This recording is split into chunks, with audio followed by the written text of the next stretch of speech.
Well, hi friends. I took a little holiday hiatus, but What Would Michael Do is back. It's a cold winter night. There's a fresh coating of snow on the ground. It's the first day, so it looks pretty. And I'm in the mood for a hot bowl of soup. So I'm going to share my favorite recipe with you, my coconut curry butternut squash soup.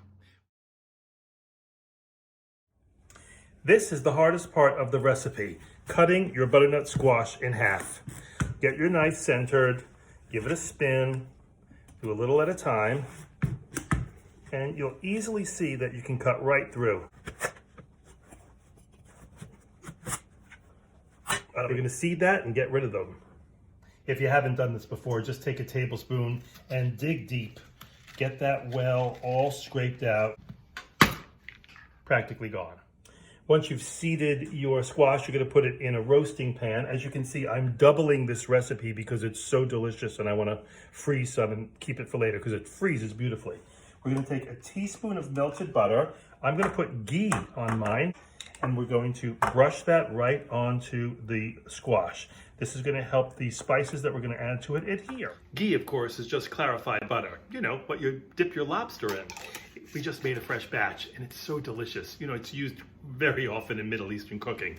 You don't even have to refrigerate it. Just keep it on the counter, but don't eat it too much. And now we're going to coat these with some spices. For one squash, you're going to do a half a teaspoon of salt, a half a teaspoon of allspice, and a quarter of a teaspoon of cayenne pepper. This is double that amount because I'm doubling the recipe. Give that a good stir and sprinkle it over the top. We're going to put that into a preheated oven, 425 for an hour. While our squash is roasting, we're going to prepare the rest of our ingredients. We'll start by chopping a half an onion for every butternut squash.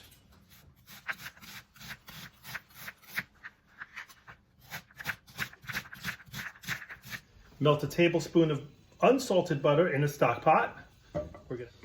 Once your butter starts to brown, you add your chopped onion.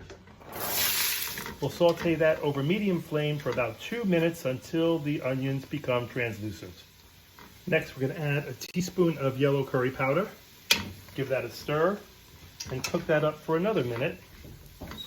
I like to grate in about 1 or 2 cloves of garlic. And then we're going to add a full can, a 13-ounce can of unsweetened coconut milk. I'm going to bring that to a boil. That's the boil we're looking for. We can turn this down and wait until our butternut squash is fully roasted. After exactly an hour, you can see that that flesh is just the way we want it. Nice and soft, perfectly roasted. After about 20 minutes, this is the perfect time to get that spoon in there and just scoop out that meat and pop it right in the pot. This is the time-consuming part, but it's fun. Roll up your sleeves. You're getting close to that skin as you can. When we're done scooping, we're left with these empty shells. You can scrape as close to the skin as you like, but I got most of the meat out of there. And as you can see, all of the scooped squash is getting mixed into the onion and curry mixture and coconut milk. We're going to turn up the heat and bring it to a boil. We're going to add 5 cups of stock. Now, this is for 2 squash, remember. So 2.5 cups for 1 squash. And then I'm going to shave in, well, about the equivalent to half a teaspoon of nutmeg.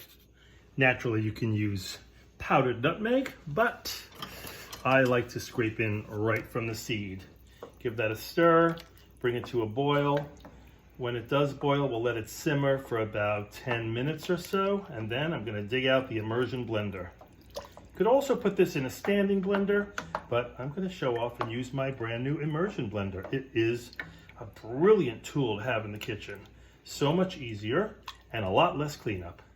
Full disclosure, I've actually made this soup before on What Would Michael Do? But it was so good and so popular and so many of you loved it that I wanted to revisit it and tweak it just a little bit. Okay, this is just about to simmer, so it's time to whip out the immersion blender. You can just take this trusty little tool, underrated, beautifully crafted, so smart. You snip on your little tip and then Pop it in there and blend. You give it a few stirs, you go up and down. I'm not gonna bore you with the whole process. I'll bring you back when it's done, but it's very satisfying, believe me. Just a little trick if you can hear me. If you put this on its side, you can see it creates a bit of a whirlpool. Look at how beautiful that is. And now, just to prove a point, I'm digging out my grandmother's ladle. I mean, this is literally almost 100 years old. And you can see, look at the consistency of this soup. So beautifully creamy. You can swear that there were heavy cream in there, but it's not. It's just the coconut milk, the butternut squash, the blended onions, the curry, and all those wonderful spices. This is a soup that dreams are made of. I encourage you to be creative in the presentation of this soup. A little dollop of something creamy and dairy-like, sour cream, creme fraiche. It could be yogurt. A little something chopped green on top of that, cilantro or chives or scallions, very thinly shaved. It makes a gorgeous presentation, and it really is so good. Oh, by the way, for the vegetarians in the crowd, if you don't eat meat and you don't use chicken stock, use vegetable stock. This soup firms up really quickly when it starts to cool. It gets really thick. You could always add a little bit more stock. It freezes wonderfully. It's my favorite soup. I hope you try it. I hope you make it. I hope you like it. Share a comment in the video below if you do, if you have any questions. And if you haven't, please consider subscribing to What Would Michael Do? It would make my new year even better. Thank you for watching. Great to see you again, and see you soon.